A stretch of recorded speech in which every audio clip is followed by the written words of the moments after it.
Roll call. Sir, Mr. Chairman. Good afternoon, Board of Directors. Good afternoon. Director Bryant. Here. Director Lassiter. Not present. Director Snowden. Present. Director DeMassimo. Not present. Director Owen. Present. Director Whiteley. Here. Director Taylor.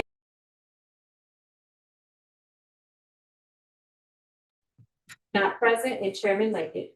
Thank you. Yes. Chairman, you have a. Thank you. Next, I would ask for a invocation by Director Wright.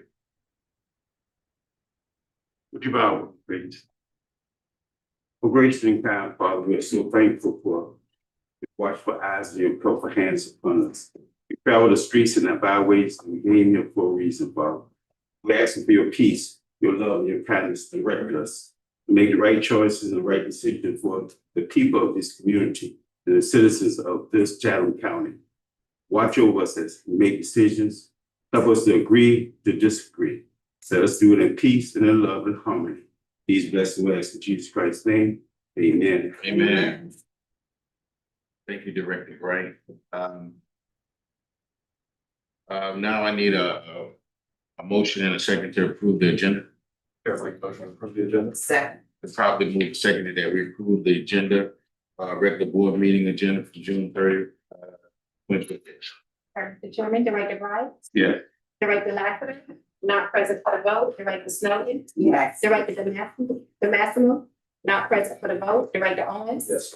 Director Whiteley. Yes. Director Taylor. Yes. Director Dr. Buford. Yes. Vice Chair Moore. Not present for the vote. And Chairman Leahy. Yes. Chairman, motion passed to approve item 3.1. Thank you, Beverly. Thank you all for joining us today for this special meeting. This public hearing is proposed budget for fiscal year 2027. Name is Teacher Leggett, Chairman of Chatham Area Transit Board of Directors. On behalf of the board, we appreciate your participation and we strive to ensure transparency and public involvement in our budget planning process. In compliance with Georgia state law, the Chatham Area Transit Authority announced and advertised today's public hearing to which all persons were invited. The purpose of the second public hearing is to provide an opportunity for staff and present Chatham Area Transit proposed budget and capital plan by highlighting key areas of focus and provide the platform for members of the public to offer comment for the board's consideration before any final action is adopted. As advertised, members of the public can comment both in writing and or in person. The purpose of the FY 2027 operating budget outlines anticipated revenues and expenditures for the upcoming fiscal year, while the 5-year capital plan identifies proposed capital projects and long-term infrastructure facility, equipment, and program needs. Now I ask for a motion and a vote to open the public hearing.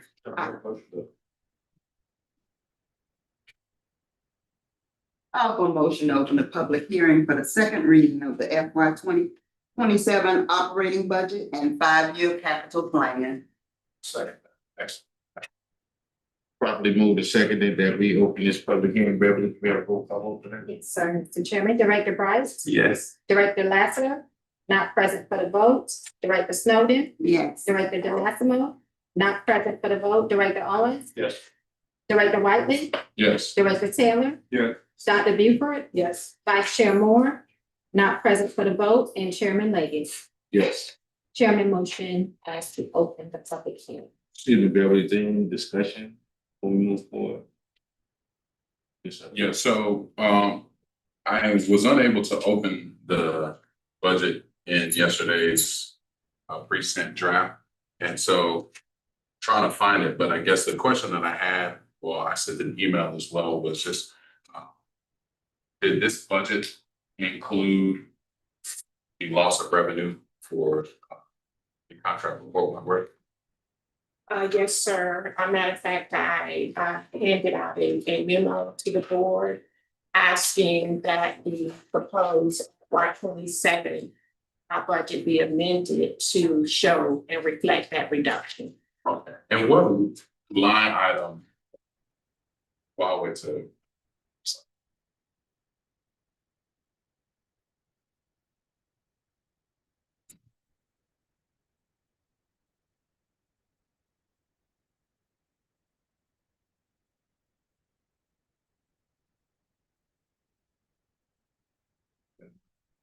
Yes, sir. Yes, sir. Another question that I had was, in reference to, I know that we are in the midst of our collective bargaining, and there will be a point when we do come to terms that we'll have to kind of back pay, for the operators. Where would that come out of? Would that come out of reserves? It will, of course, there are allocated dollars within the FY27 proposed that allow a certain percentage. If anything above and beyond that, it will either come out of contingency and or operating reserves. And then my last question, and just forgive me, this is me speaking county. Typically our budget has like the listing of full-time employees. Do we have that anywhere? It should have been was it in the updated version that was posted, Ms. Rowland? And once the budget has been approved and staff goes back and work on inclusion of performance measures, that table along with some other tables will be included in the final document as well. So you said that it is in the final draft, would that be available online? Yes, it was posted on. Okay, that's all I have. Okay, It did go out to the board. Oh, it's in our email. Tomorrow. Yes. thank you. That being said, the motion did carry. The public hearing is now open. We will begin with our staff presentation on the proposed FY 2027 operating budget and the 5-year capital plan. Following the presentation, the board will receive public comment. I'd like to recognize Chatham Area Transit CEO Stephanie Cutter. Mr. Chairman and Board of Directors and visiting public, I would like to ask Ms. Gloria Royal, the interim CFO, to come forward and give an overview of the FY27 operating budget and 5-year capital.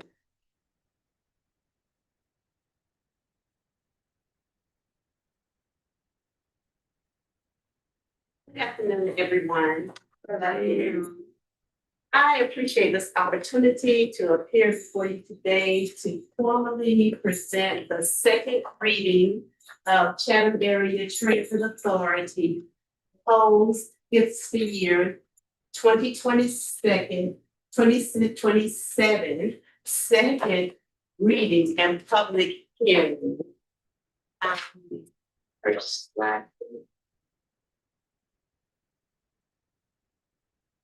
We are very happy to present to you a balanced budget with revenues and expenses totaling $42,072,153. Next slide. This slide actually shows our revenue categories. And as you can see, our top 3 largest revenue categories be transit district tax, 14,933,000, federal and state grants, 6,556,000, and agency revenue, 11,401,000. Point of information, Mr. Chairman. As Ms. Stephanie just indicated, revenues are different.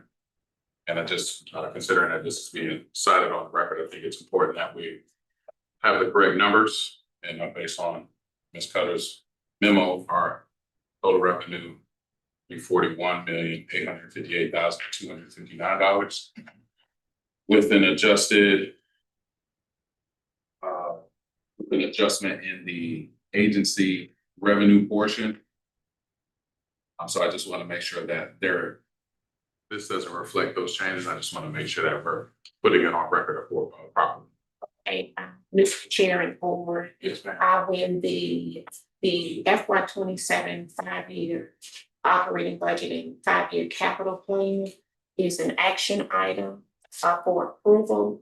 Prior to that, I will be making a recommendation to amend to reflect the 213,894 reduction in revenues and expenditures for a balanced budget, a revised balanced budget of 41,858,259 prior to approval of the FY27 budget.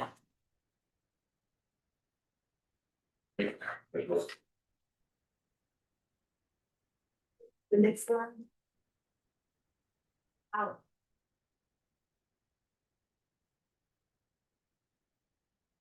Expense category, what's now?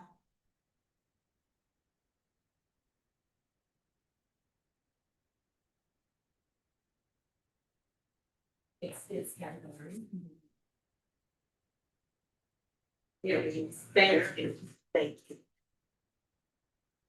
Our expenses, we have, our departments listed along with contingency and capital contributions. As you can see, our largest expense categories are fixed route, 8,701,000, maintenance, 8,820,000, and administration, which is 12,295,000.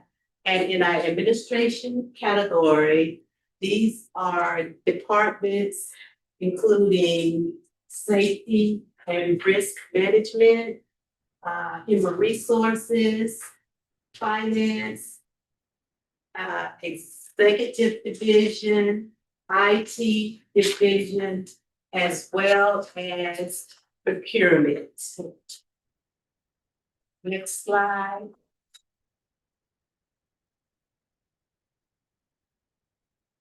This is our capital plan for fiscal year 2027. And the capital budget for the next coming year is also a balanced budget of $19,337,812. Our funding sources that have been identified for fiscal year 2027 capital items are the Federal Transit Administration, Federal Highway Administration, and Congressional Direct Spending Grants. With receiving these funding, we are planning to move forward with projects such as farebox equipment, replacement of buses, paratransit, as well as fixed route buses, purchase e-signage, ferry vessel rehabilitation, as well as hardware and software IT upgrades. This concludes our whole fiscal year 2027 budget hearing. Thank you for your attention. I will now turn the floor back over to Ms. Cutter to provide additional information.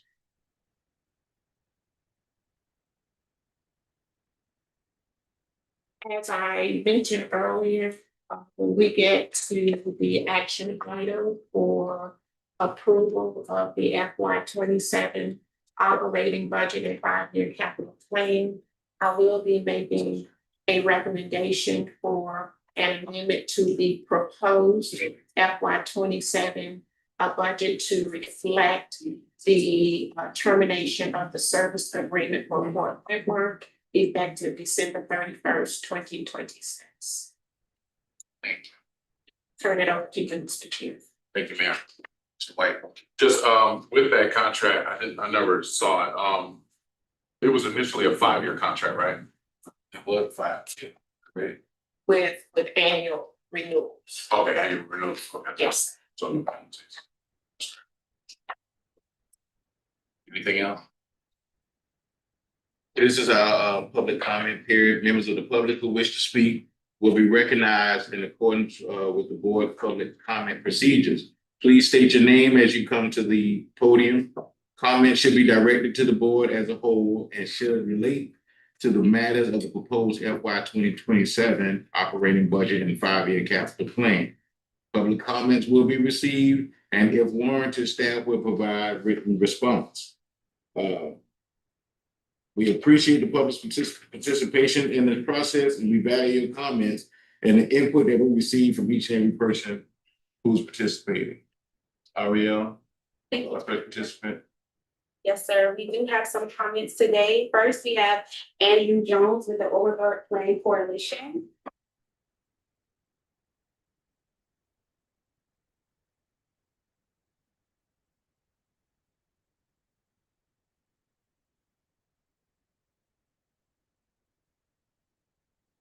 Good afternoon. Thank you for this opportunity to speak. My name is Andrew Barry Jones.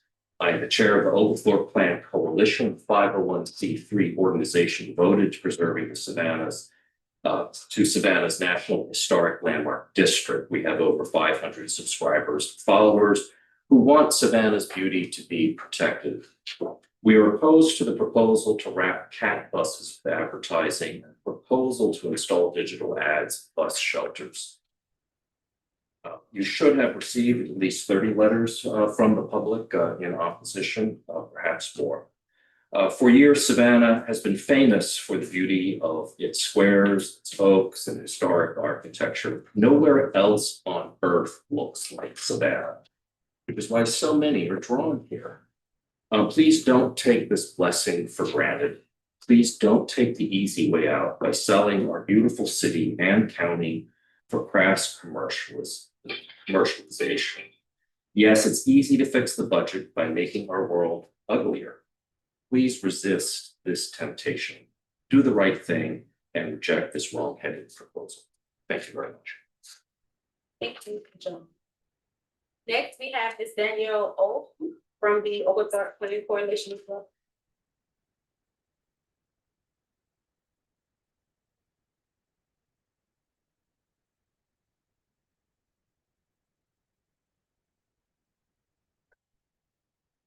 Hello, everyone. I'm Danielle Oak. I'm a designer and a local historian, and also a member of the Overwork Plan Coalition, as is Andrew. I spoke last time about how impressed I was when I first came to Savannah by buses here. The first time I saw a cat logo, it made me stop and think, cat, see, look at the cat logo. Oh my gosh, that is so clever. Chatham Area Transit. Oh my gosh, this is brilliant. I noticed the dark green and the light green on the buses. It's fantastic design. It blends in with the trees.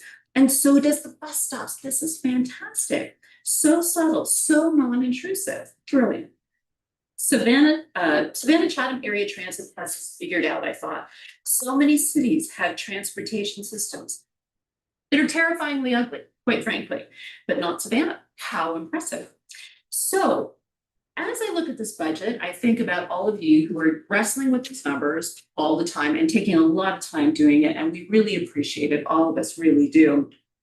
But I notice there's something missing in the budget. It's a line, and it says, it should say anyway, beauty. There's no line for beauty in here. Why is that? It's because beauty is priceless. You can't put a number on beauty. And we all know that in our hearts. We should have a line. We should have a little wedge pie that says beauty, but we don't. So I just want to say, if we begin to wrap our buses in advertising, we are trashing the beauty line. Let's don't trash the beauty line. Let's hold on to the beauty line in our budget here in Savannah. Thank you.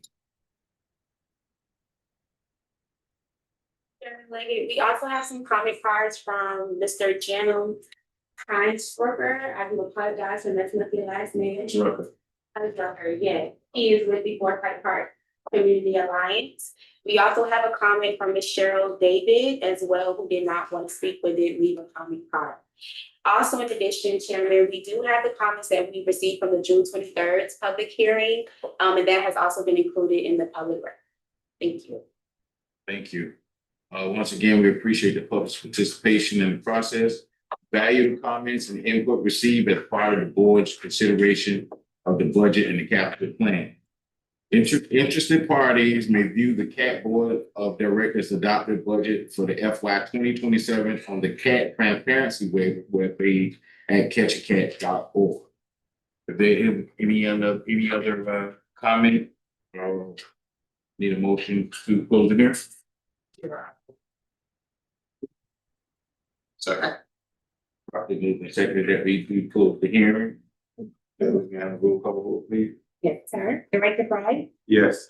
Director Lassiter, not present for the vote. Director Snowden, Yes. Director DeMassimo, not present for the vote. Director Owen, Yes. Director Whiteley, Yes. Director Taylor, Yes. Dr. Buford, yes, Vice Chair Moore, not present for the vote, and Chairman Leggett. Yes. Chair, motion passed to close the public hearing. Thank you. With the agenda being closed, we can go back to the regularly scheduled programming, which is our agenda. Item number 5, that's our presentation of the property and casualty insurance renewal. That's Cindy Robinette from Sterling Seacrest Pritchard.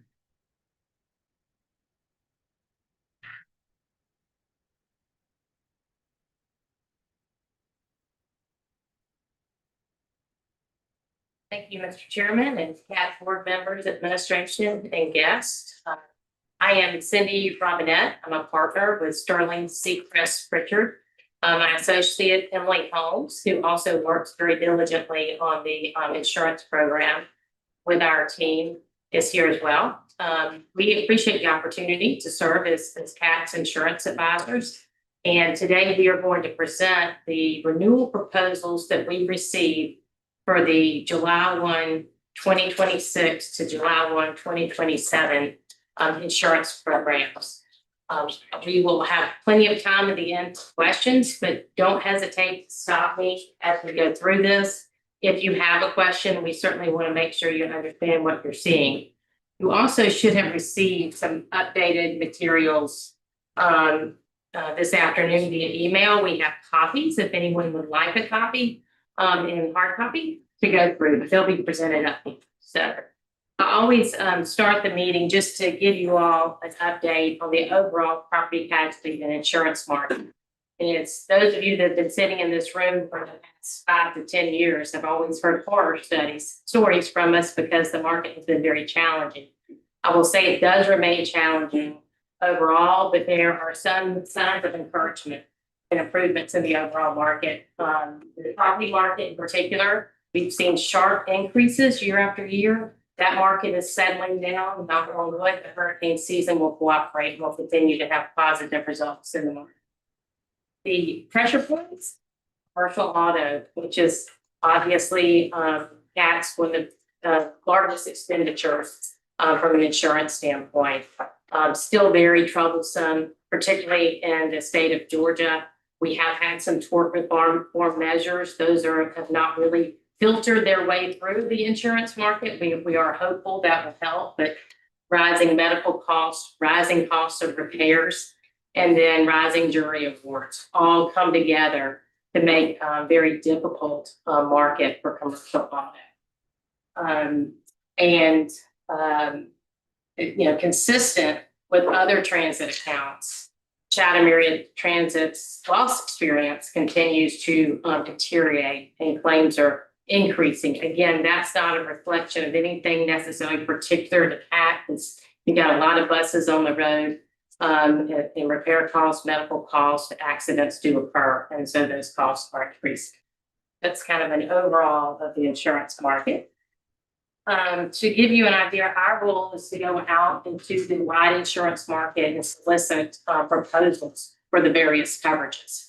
So we work with key insurance markets. We'll list many of them here by line of coverage.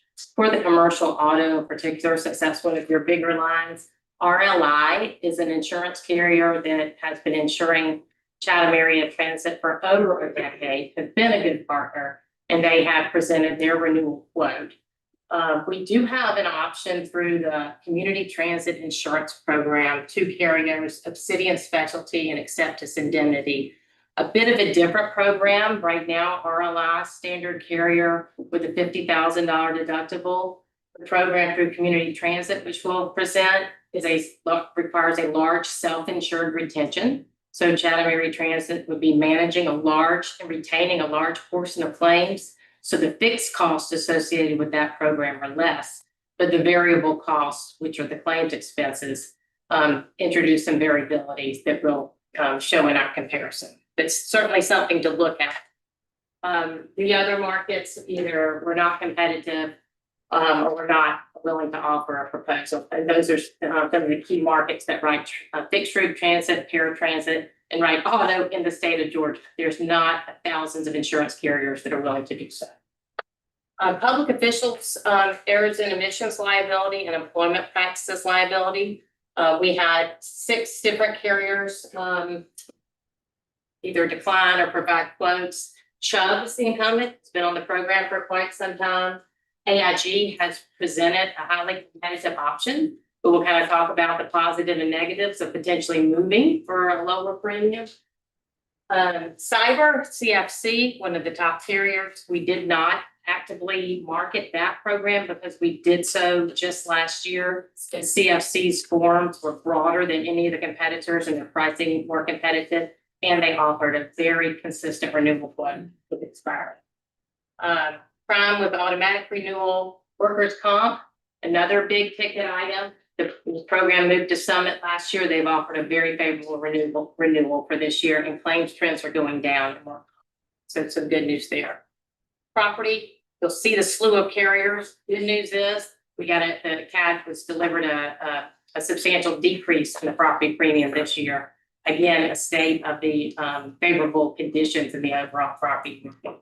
And then we have a little small storage tank pollution policy, which will renew for us.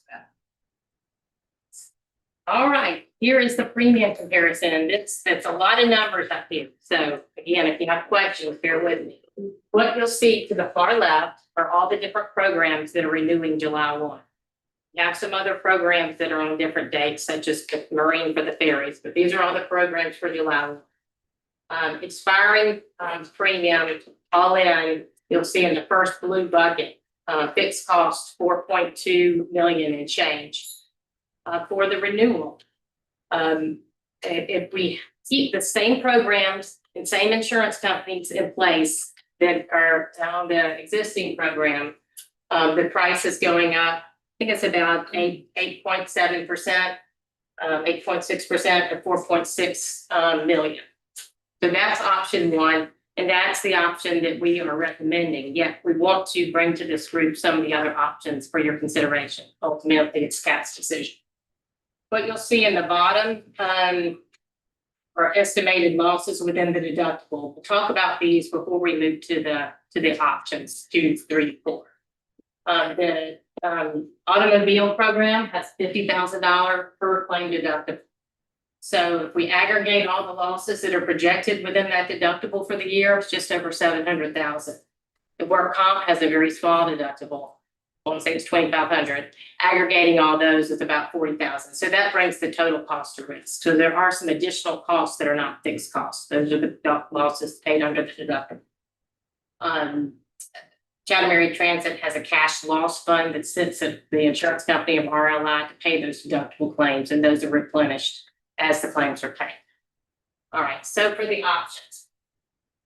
Option 2, the only difference between option 1 and option 2 is the public officials liability program. You'll see with the option 1, the premium that Chubb is quoting is just under $75,000. AIG has offered substantial premium savings, so certainly something to consider. However, AIG, Chubb has been on the program for quite some time, has been involved in a number of claims, and has a very positive relationship working with Chatham Area Transit, their corporate counsel, defense on claims. And at the end of the day, you know, insurance only matters when there's a claim. So there's some value to be given into working with a carrier that you can partner with on defense strategy, settlement options, and just overall communication. In addition, there are a number of open claims that Chubb is still handling. So leaving a relationship like that and starting anew can always put a wedge in that relationship with ongoing claims. So we bring you the option for premium savings. One thing that AIG did not have in their models is that your Chubb does not give out loss reserves. They're estimated payments that they're going to pay on open claims. So AIG could not factor that into their pricing. Based on the claims experience that CAT has had over the last 5 years, we think their premium will go back up close to the Chubb level next year. So it's probably a short-term savings and the uncertainty of the relationship of how the claims can. We wanted to present that. Moving on to option 3 and 4. These options include the change in the auto carrier. And you can see a big difference because RLI's premiums quoted at 2.9 million and the community transit program was quoted at 1.2 million. The major difference is it's a self-insured program, which would require CAT to take on the first 250,000 of each and every automobile accident.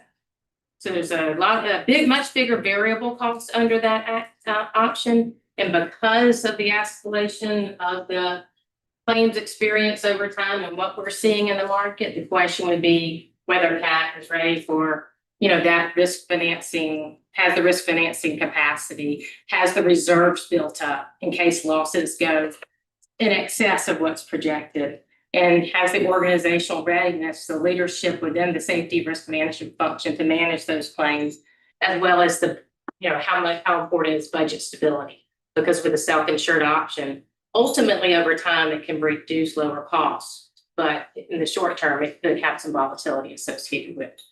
So we take down to we use the losses that were in the last fiscal year in the aggregate under option 3 and 4. You could see that CAT would be retaining a minimum of about $1 million additional claim cost. And again, 250,000 on each and every claim. So those options are there. Something certainly to consider. Again, it's now the right time to do that. Any questions before we move on? This is just to give you an idea of some of the claims trends. Claims are moving up. We've had some bad luck. CAT has made some significant investments in training and in personnel. And a lot of the right activities are occurring, but we've had some bad luck. And the cost of accidents are going up, just as we said. So you'll see an increase. The number of claims has kind of gone down to some extent. We're at 104 total claims this year. Versus 188 back in 22, but the dollars are more significant this year, and that's driving up costs. All right, next is just a summary. I won't go through this in detail because we just did the commercial auto of what we're recommending. Unless CAT's ready to absorb some of the volatility of the self-insured program, we think that's a viable option to look at over time. It could make a lot of sense. For now, we're recommending the renewal with RLI at the 8%-ish premium increase. Moving on, workers' comp, employer's liability. This program is underwritten by Summit. They were new last year. We did a very extensive marketing last year and ended up partnering with Summit. They proposed some additional assistance with mitigating claims activity, including helping us implement a formal modified duty return to work program. And when we get to the claim experience, you'll see that we're seeing some improvement on that line and managing costs over the workers' compensation. So there's some good news there. In addition, their rates have gone down slightly, about a 4% rate decrease for the bus driver code and a larger decrease for clerical, although that premium is smaller.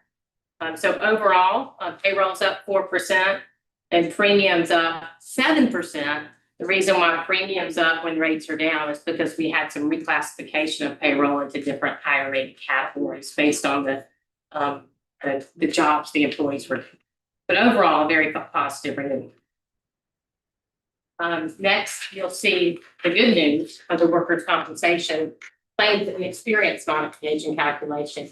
You'll see the losses peak in the 22-23 year and consistently come down. This is going to help Kat not only this year, but next year and the following year as the experience modification factor goes down. What insurance companies do is they apply this mod factor to the premium that they promulgate, and it's really a multiplier. So on average, that number should be 1. So you should pay the premium that the insurance company comes up with. Based on the experience mod, it takes into consideration historical losses. If the mod goes over 1, that multiplier is applied to the premium and inflates the premium. So you can see as the premium, if the mod goes down, the premium's gonna go down. And we have a number of things in place to address it. Good news there, and I think you'll continue to see good news as we go forward, and that pricing come down in future years. Next is just an impact of modified duty return to work. Won't go into a ton of detail here because it's very complicated, but this will just give an impact of what Summit, the insurance carrier, has been able to assist with. An example, if you're bringing someone back to, someone has an injury, it's not brought back to temporary duty, the entire cost of the claim, in this case, it's almost $12,000 gets factored into your experience mod. If you bring someone back on modified duty and there are no lost time payroll that you have to pay, only 30% of the medical gets factored into the experience mod classification. So those are some of the things that have been taking place to help drive that experience mod. All right. Next up is the property and equipment breakdown program. We did get a nice decrease in premium from expiring at $237,000 to the renewal just over $200,000. The program is layered in Savannah, especially when you're dealing with large property values. You have to use multiple carriers to build the program. Access provides the first $10 million, and then RSUI provides an additional $22 million for a total of $32.4 million in limits. We do have a sublimit of $5 million for flood and earthquake coverage, and a deductible of $25,000 with some higher deductibles for flood and named storm. The equipment breakdown, just to add some additional payrolls for machinery breakdown to make a more complete program. All right.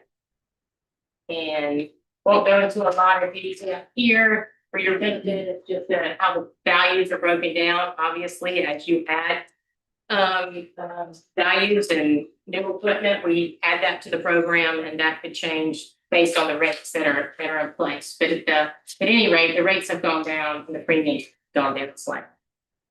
Good result there. Next is the public official and employment practices liability. Talk about this briefly. Significant premium difference available from AIG. We don't think that's sustainable based on the historical losses that CAT has experienced. And we do recognize the favorable relationship with Chubb. But AIG, the offer is there. The limits are similar. AIG, instead of combining the limits to sharing them $3 million as a $3 million for a public official's liability and $3 million for employment practices. And they have a slightly lower or half the deductible on the public official's liability.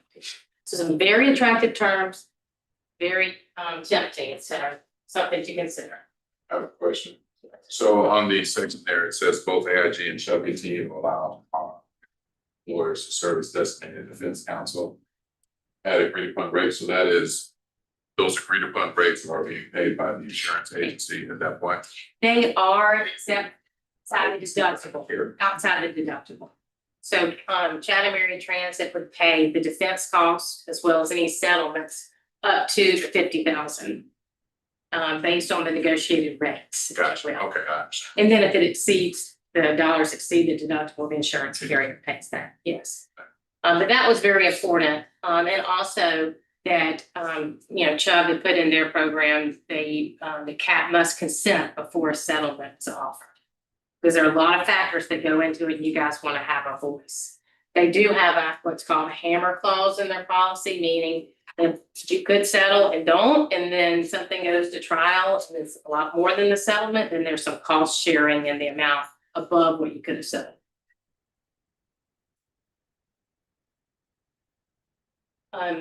We also have, with this program, commercial crime, it's underwritten by the travelers. No real changes there from last year to this year and pricing. Any other questions there? Okay, cyber. Cyber is always in the news and there's no shortage of cyber extortion attacks and everything else. So CAT does have cyber coverage, a $5 million limit. And the annual premium, including taxes, is just over 36,000. Relatively flat renewals based on revenues, and with the revenue increase, we saw a slight, uptick, but otherwise pretty standard and very broad. The cyber carrier limits, sublimits, what's called social engineering, funds transfer, fraud, manipulation, someone tricking CAT to make them think they're a vendor and pay them money, and money goes out to the wrong vendor. You see that in the news every day. There's a sublimit of 250,000 on the program. The limits could be increased to 500,000. We didn't for an additional premium. However, CAT has a separate crime program that adds certain dollars for those coverages. So we are not necessarily recommending upping that limit unless there's a frequency of exposure above, $500,000, because you have some coverage under the crime policies. But separate crimes. All right, so that gets us to the last easy one, which is the storage tank, the above ground storage, diesel storage tank for pollution related losses. That premium is just under 500,000 in renewable. So not a lot to discuss there. And then last, we always put additional coverage considerations, and you'll see this in our proposal every year. Excess limits above those that you currently purchase are always available. And should you like to look at additional limits, we're happy to quote them. They do add cost to the program. So that is all. What other questions do I answer? Questions? Discussion. Thank you, Cindy. Thank you. Presentation. We appreciate it. Always nice. Thank you. Now we can move forward to item number 6. That's our consent item. Please peruse your agenda. If you have any pull out, please let me know now. I will pull out number 3. We don't have any other pull out. Entertain the motion. Mr. Chairman, I make a motion that we approve the consent agenda with the exception of item 3. Okay. I'm moving to say that we approve the item minus item number 3. Beverly, can we have the roll call please? Discussion, please. Oh, yes, sir. Yes, sir. Go ahead, Bill. The Chairman, Director Price, Yes. Director Lassiter. Not present for the vote, Director Snowden, Yes. Director DeMassimo. Not present for the vote, Director Owens. Yes. Director Whiteley, Yes. Director Taylor, Yes. Dr. Buford, Yes. Vice Chair Moore. Not present for the vote, and Chairman Leggett. Yes. Chairman, motion passed to approve consent agenda item 6.1, 6.2, 6.4, and 6.5. Thank you, Beverly. We'll move forward to individual action items. 7.1 is the request board approval and adoption of the proposed FY 2027 operating budget. Item number 2, proposed action request board approval and authorize the board chairman to execute a funding agreement between Chatham Area Transit and Savannah Convention Center in the amount of $1.5 million. 2 items. Now, third item will be the request board approval to award contract Chatham Area Transit bus stops improvement project plan for the RL Construction Group and the construction and installation not to exceed $1.86 million. So, first item. Mr. Chairman, I make a motion that we approve item 3 from the consent agenda. It's pulled. be discussed or basically pull to be discussed. Want to give an opportunity for the public to understand what's going on with the bus stop. We've been getting a lot of calls in from the public about what's happening with the bus stop. And we want to get an update from the staff to see exactly what we've been doing. So I think it was an opportunity, Ms. Cullen. Here a second. Yeah, so I second motion. A few years ago, Chatham Area Transit Authority hired a consultant to come in and assess bus stop condition. And with that, there were improvements that were needed, city, county level. With that, after results of the study and the approval of the plan, which is also a part of the transit master plan, that was something that came out of that process as well, that we needed to improve the conditions of bus stops. With that, we began setting aside dollars to do such. The first year, CAT set aside $500,000 of general fund dollars to support the bus stop improvement plan. In FY26, there was a $237,000 set aside. This money is being held within the capital and special projects fund. In addition to that, we have some grant dollars that can also contribute as we begin to improve our bus stops. In FY25, the board set, I believe, 50 stops and made them priority. So as this project kicks off, we will be following that agreed upon improvement list as the first phase of this project. The goal is for each year to set aside some funding until we've made the necessary improvements to all stops that needs to be improved. Ms. Cutter, is it correct? We also hired more staff to identify the bus stops and maintain them and keep them clean. Well, CAT has the passenger amenities division, and that's what they do. They check to make sure we are maintaining preventative maintenance of the stops. In addition, the planning division 2 years ago hired project management staff to monitor and follow conditions. Mr. Alexander, this is one of his projects that he was assigned, and he will continue to monitor the progress towards bus stop improvements. Thank you. Any other questions? 7.3. It's been properly moved in, seconded. Do we have a roll call vote on that? Yes, sir. So we have a motion and a second for item 6.3. Director Bright, Yes. Director Lassiter. For the vote, Director Snowden, Yes. Director DeMassimo. Not present for the vote, Director Owens. Yes. Director Whiteley. Yes. Director Taylor. Yes. Dr. Buford. Yes. Vice Chair Moore, not present for the vote, and Chairman Leggett. Yes. Chairman motion passed to approve item 6.3. If we'll be out of order, we okay with 7.1, 7.2. We're okay now with the motion to entertain 7.1. Make, need a motion. The motion to accept the request for approval and adoption of the proposed fiscal year 2027 operating budget and the 5-year capital plan as presented. I started with the changes that were in the memo from the CEO. So we have a second. A second. Okay, it's properly moved and seconded that we accept both item 7.1, 7.2. Beverly, roll call vote, please. Yes, sir. Director Bright. Yes. Director Listener, not present for the vote, Director Snowden. Yes. Director DeMassimo, not present for the vote, Director Owens. Yes. Director Whiteley. Yes. Director Taylor. Yeah. Dr. Buford. Yes. Vice Chair Moore, not present for the vote, Chairman Leggett. Yes.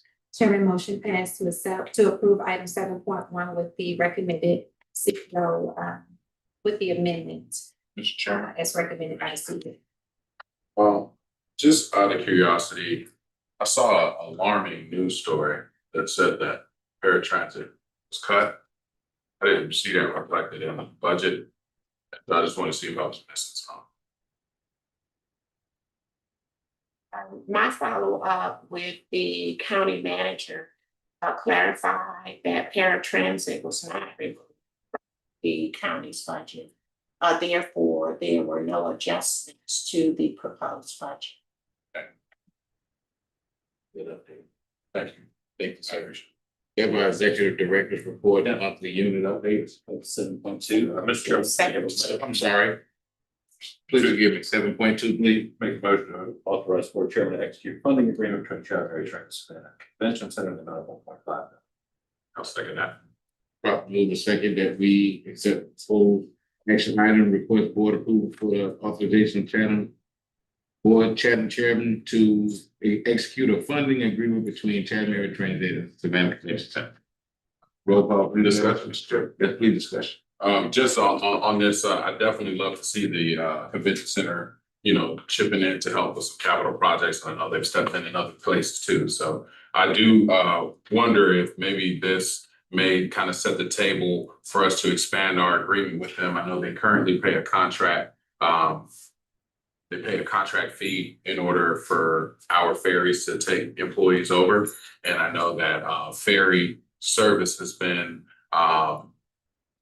we found a need for revenue there, or at least operating funds there. So I just wanted to, for the record, just ask our executive director, CEO, if there's been any more movement on that discussion, and if there's anything we as a board can do to help in your request there. I thank you for that, Director Whiteley.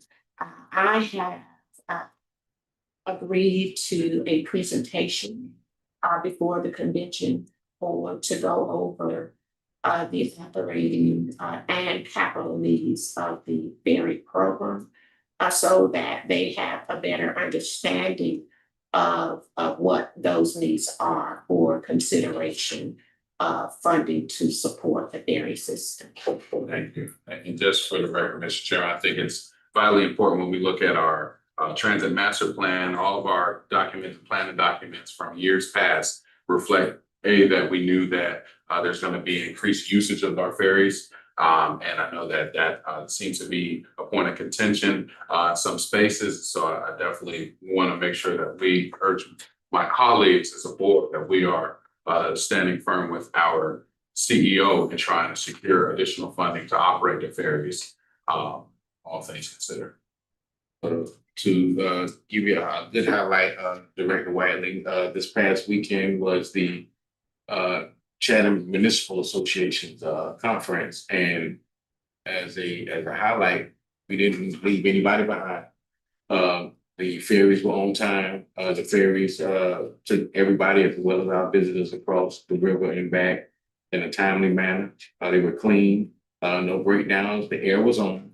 So that was a good highlight, especially to have reports from people that live in hotels and was depending on the ferries to be there on time. They were always on time. And I applaud our efforts and our employees who rode the ferries and made memorable times for people who was here from all over Savannah, all over Georgia. Absolutely. And I'll say, Mr. Chairman, I think, that is definitely the display that we want our visitors to experience. I think the other side of that coin is that, we appreciate our tourists. That is a free service. We have services that our community pays for, in addition to millage rate, that we can improve upon. And I think that, again, finding additional revenue streams to help fund our ferry service may free up some funding so that we can operate our FTA mandated services. Meaning specifically, I'm speaking of fixed route and paratransit. I do understand because ferry service is a part of our system, it is a part of our system. So not to separate it out, I just know that our neighbors use services that they pay for, and we just want to make sure that they are getting the service that they deserve. I'm glad to hear that the GMA visitors experience our ferries. I ride the ferry about once every 4 years, so. Mr. Chair, it's Mr. Riley, not a free service. Our visitors pay for that service, $1 per night per room in the Meads Conventions District. So it is not free for visitors to do it. It is fare free on the boat. They don't transact at the boat, but they're doing so in every hotel stay in the city. Right, but we also understand, considering we are in MSA Savannah, we are a transient city, and a number of people who may use that ferry may not sleep in a hotel, they may live in a bedroom community adjacent to ours, so. But again, I do not want in any way to vilify tourism or anything. That is not my intent at all. What I'm saying as an organization, as organizational leaders, that we have a responsibility to make sure that we have balanced funding and equitable funding sources, and those who elect most of us don't necessarily use the ferries, and so we've got to make sure that we are finding ways to divvy out the weight or burden of cost. Anything else from the board? Now we move forward to executive director's report and our monthly unit update. And Mr. Chairman, if I may, we do have a motion on the floor in a second, and I can do the roll call. Vote. We did, I asked for those. Oh, yeah, I'm sorry, okay, you threw me off. We have a roll call, please. Director Bryant, Yes. Director Lassiter, not present for the vote. Director Snowden, Yes. Director DeMassimo, not present for the vote. Director Owens, Yes. Director Whiteley, Yes. Director Taylor. Yes. Dr. Buford. Yes. Vice Chair Moore, not present for the vote, and Chairman Leggett. Yes. Okay, Mr. Chairman, motion passed to approve item 7.2. Thank you. Okay, you have the executive director's report. Please take a look if you have any follow-up questions that needs to be responded to. Please feel free to submit to me, and I will have a response for you in writing. And with that, we're going to, are there any questions at this point regarding the executive director's report? If not, we're going to move forward with the financial overview by Ms. Roy.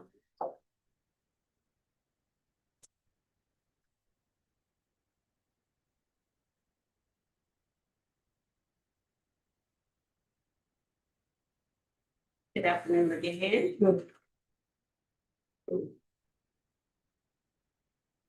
Our state financial overview is as follows. For the month of May, our actual revenues, $4,462,000, expenses, $2,119,000. Our expenses are under revenue, $2,343,000. Year to date, our revenues, $28,123,000. Our year-to-date budget, $33,636,000 for year-to-date variance in revenues, $5,512,573. Expenses, year-to-date, $24,663,000. Our year-to-date budget, $32,181,000. Our expenses are under budget, $7,518,000. Year-to-date net, $2,005,686. Next slide. Our revenues received for the month of May. Our Chatham County transit taxes came in at 69% for the month of May. Grant, 10%. Paratransit, 10%. The categories under 10%. Next slide. Expense by category. Our highest category in expenses are salary and wages, 43%, employee benefits, 17%, and services, 14%. Next slide. This is a comparison between fiscal year 2026 and 2025 revenue and expenses. Year-to-date revenues, fiscal year 2026, 28,123,000. Our fiscal year 2025 revenues for 29,532,000. Change of 1,400,000. Expenses, year-to-date, fiscal year 2026, 24,663,000. Fiscal year 2025, 23,863,000, for a change of $799,752. Next slide. These are our accounts, our bank accounts reconciled May 2026, operating balance as of May 31st, 2026, 16,561,000. Grant account, 1,061,000. Capital and special projects, 4,867,000. Next slide. Interest earned on the accounts during the month of May. Operating account, $5,578. Capital and special projects, interest earned, $1,254. Grant account, $450. Georgia Fund investment, $29,775. Monthly interest earned, $37,057. Next slide. Snapshot of our Georgia Fund One reserve, statement of account as of May 31st, 2026. Our beginning balance, 9,599,000, with interest earned, as stated before, 29,000, giving us an ending balance on May 31st, 2026, 9,629,716. Next slide.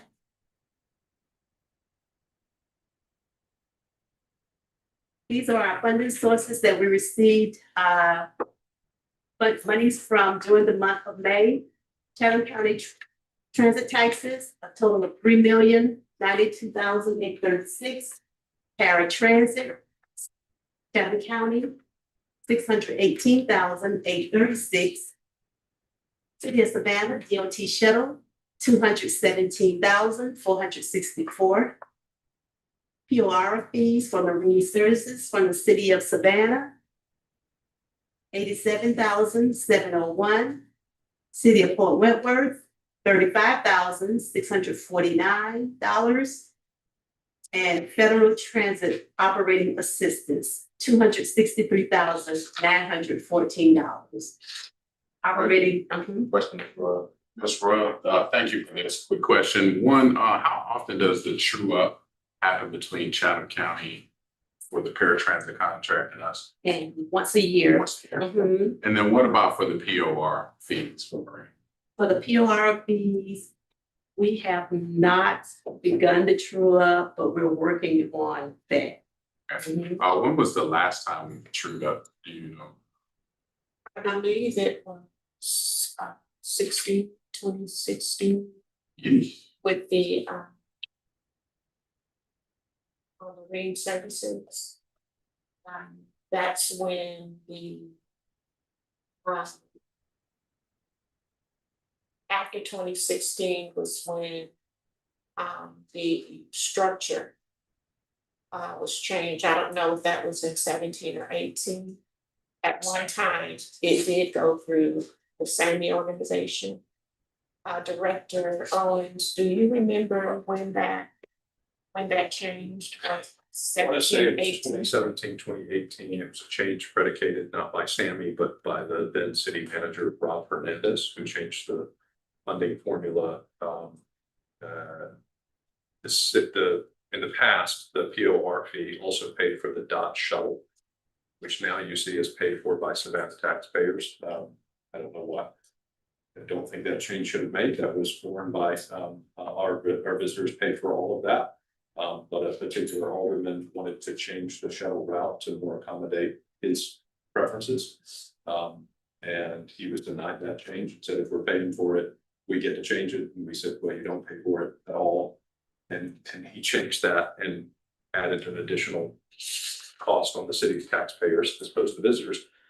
So at the same time, the city manager changed some of that fee structure. The water ferries was never reduced. The funding was never reduced there. And for a long time, the true up was not necessary because the costs of that money didn't flow both ways. In other words, if there was a surplus of funds, CAT did not return those funds. They retained those funds.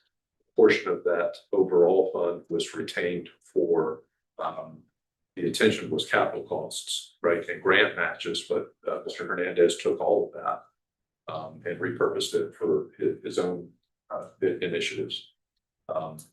The true up that really got a little bit concerning was in 2020. And it was when COVID hit. Remind you that occupancy in downtown Savannah in April of 2020 was 4%. 4%. And that POR is a fee that's assessed on all rooms in meetings and conventions district, 25 rooms or more. It's per occupied room per night. Well, that revenue went to zero, yet the ferries were still running. And we were going, and this was before Stephanie's time, this was before Faye DeMassimo's time, it was Bakara Malden was the CEO at the time. And we were screaming like, stop the ferry, stop the ferry, stop the ferry. There's no money for this. There's no way we can pay for these services. And what we were told is that ARPA would cover it and they could not change. They couldn't just stop the services because of federal requirements. That, that's not our wheelhouse. So, right. Well, that's exactly right. And I think that is true. And so it got off kilter at that point. And I remember, I'll actually provide you Sammy meetings that I have still. That every single session, the Sammy board said, do you understand we don't have any money to pay for these services that continue? Yes, we do. We have plenty of ARPA. Well, we just never could accept that there wasn't a process to shut down the service that was literally going back and forth with no one in it. It just made absolutely no sense to us. And that's really when the true ups, the system operated at a small profit until that point. And then the second hit came around that same period of time when the previous administration, again, 2 administrations ago here at CAT, it's actually even a little bit longer than that, didn't do the appropriate cost estimate on the new ferry. What they did was when submitting their grant, they looked at the last ferry cost that they did, which was some 10, 15 years ago, and said, well, it probably costs the same. Well, once the grant got awarded and the contracts go out to bid, there wasn't $1.2 million. There was $7.4 million, and there were 2 of them. And of course, the issue at that point was if you don't move forward, regardless of the cost, you're going to get a clawback of the grant, which puts everybody's grants in the area. You know that it's Russian. So we went on to find millions and millions of dollars, and we did. As a matter of fact, the Convention Center Authority stepped up in a very, very big way. Chatham County stepped up through SPLOST in a very, very big way. I mean, it was a pass the hat time, and that's how we got these 2 pairs. But it's been out of kilter for a while, and I'll tell you that Sammy agrees that the fee either needs to be spread further or go up, because it's not just the fleet that we have now requires one, and it should run more efficiently, so that maintenance is worth it, but that's still a cost. I don't believe, with great respect, that neither the county nor the city have any responsibility in it at all. And I say that because whether or not every resident gets on that ferry or not, we're 28,000 employees in tourism and hospitality, creating $4.3 billion in spending every year. That spending, if that went away, every single Chatham County resident would need to come up with $4,113 per year to replace those monies. So in fact, the convention center is the largest single tourism business that we've got in the state. And to support that with public dollars, both born just by visitors and by the general digest, is supporting the largest economic factor in our community in a way that benefits all of the community, whether you're in a convention or not. You receive the benefits of tax offsets for the robustness of the community. So I don't disagree with you. I just don't think it's an all or nothing. I think when we say everybody gets to jump in on this, I do think everybody should. Yeah, I don't think it should be all or nothing either. You know, we're benefiting in capital dollars from SPOS and stuff like that from the visitors. Again, I don't want to vilify tourism and help No, keep but our property taxes low. A lot of cases just spread it out. But thank you for that. Yeah.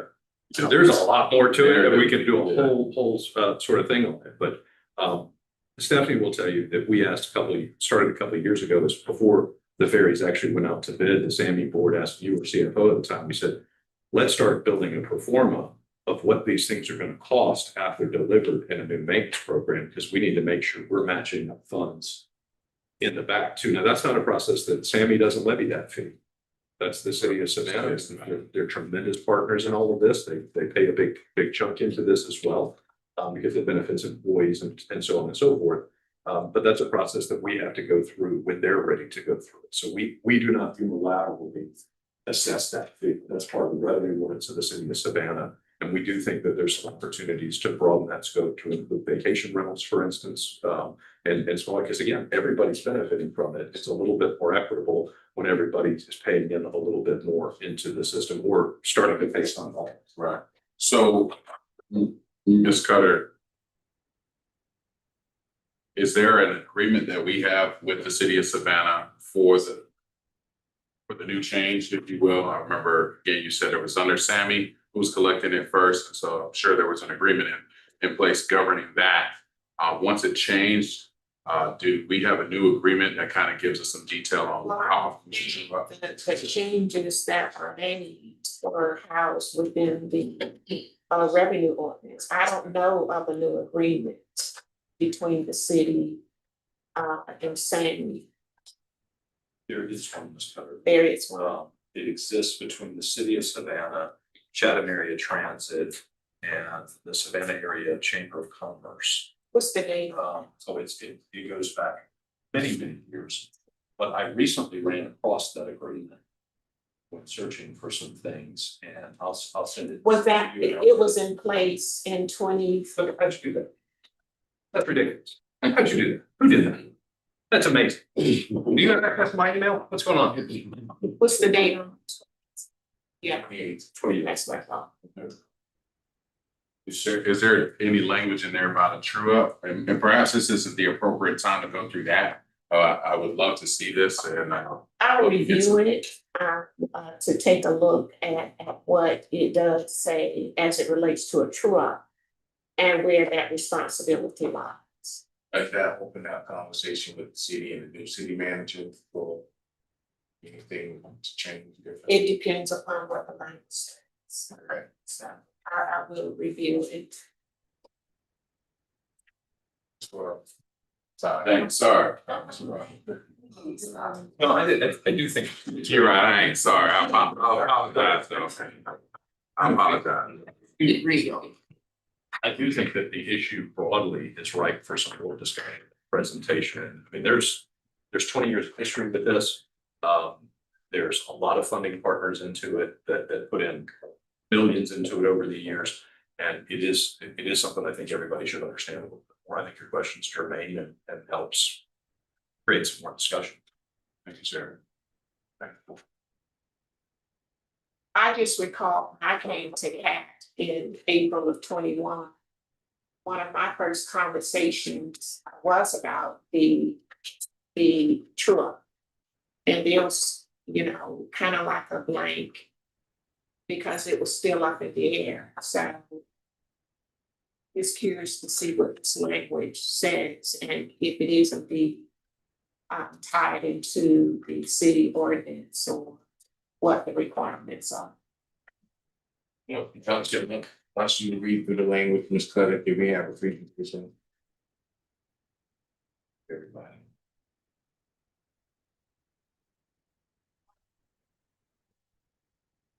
Cash balance, 16,472,000, and our projected cash balance for June 30th, which is 15,209,433.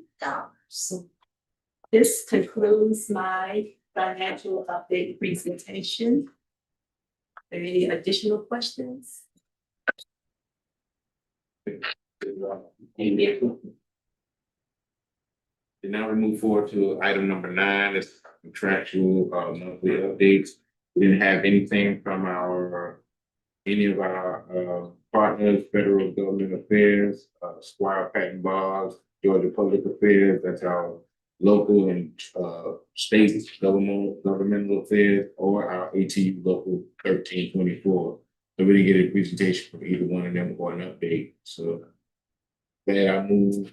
Chair. Yes, ma'am. I'd just like to add, as it relates to our state and federal lobbyists, Yes. they do check in with me on a monthly basis to kind of talk about what should we be looking at for the next legislative session.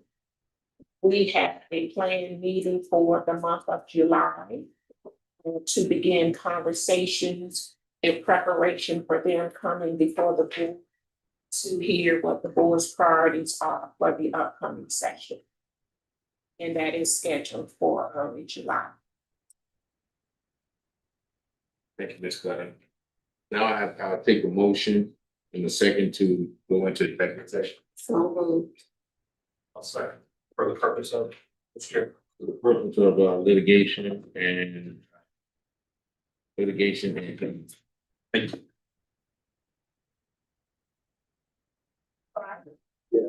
Director Laffer, not present for the vote. Director Snowden. Yes. Director Maximo, not present for the vote. Director Owens. Yes.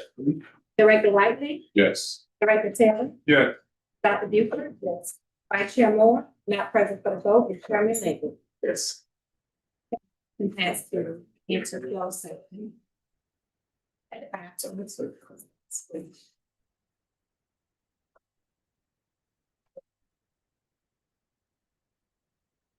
Okay,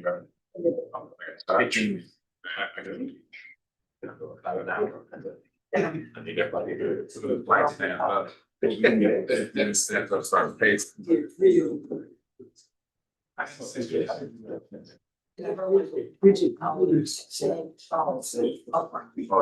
yeah, it's a vision. Oh, yeah. Are you going to that meeting about that? In the halfway house until that's just. 16. Yeah. So do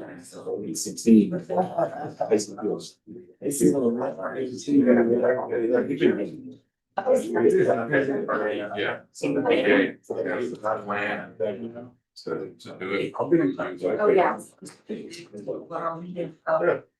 So wait. It's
And that was like, okay, so from that, blah, blah, she could.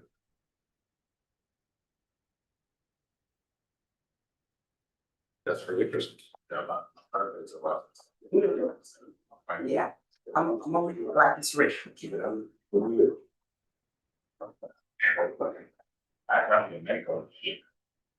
Why not? So, yeah, so, that's what they do. That. How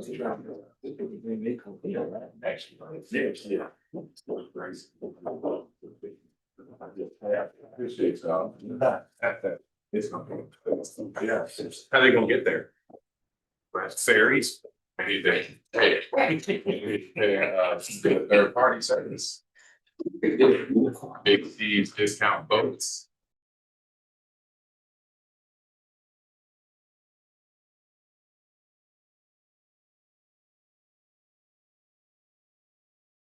Oh, it's still moving fast. Bring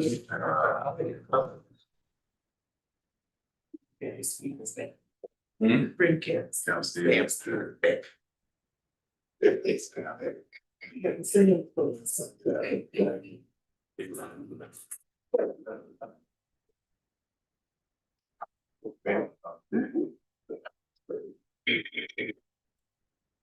We're back from the executive session. I want to make mention that there were no votes made during the executive session. And old new business. Yeah, one. I move that the board approve a settlement for the Kimberly Davis case to be paid by CAT's personal injury insurer, RLI, at least 80% of the amount, and its employment practices insurers, Chubb, will pay 20% of the amount for a total settlement amount of $425,000. That's it. Properly moved and seconded that the board request to be approved to the settlement of Kimberly Davis. So we can have a roll call vote. Yes, discussion, please. Discussion, no, Beverly, you can have a roll call. Yes, sir. Director Wright, Yes. Director Lassiter, not present for the vote. Director Snowden, Yes. Director DeMassimo, not present for the vote. Director Owens, Yes. Director Whiteley, Yes. Director Taylor, Yes. Dr. Buford, Yes. Vice Chair Moore, not present for the vote, and Chairman Lewis. Yes. Chairman's motion passed to approve item 11.1. Director, Gaines. Just walk off. Just walk off. When did this incident occur? November 2023. Thanks. 2023. Thank you. Thank you. Okay, before we adjourn, we have one consideration for July special meeting.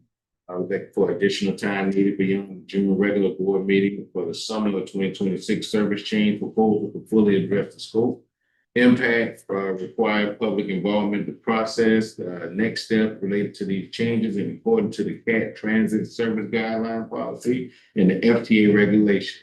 Staff request for board consideration meeting during the weeks of July 13th, 2026 and or July 20th, 2026. Our next regular meeting of the board of directors will be Tuesday, July the 28th, 2026. We don't have any other thing for the good of the body. Thank you for having our CEO come back. If nothing else, we are adjourned. We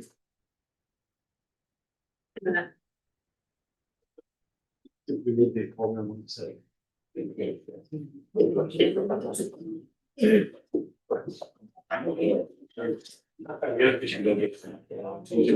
Close it out. I'm ready to get these. I think I'm being, I know it's not, it's just like, it's not. Yeah, so, we'll keep coffee. That was. We'll get. Compared to all of it. Oh, y'all have a good one. It's too dark. One night.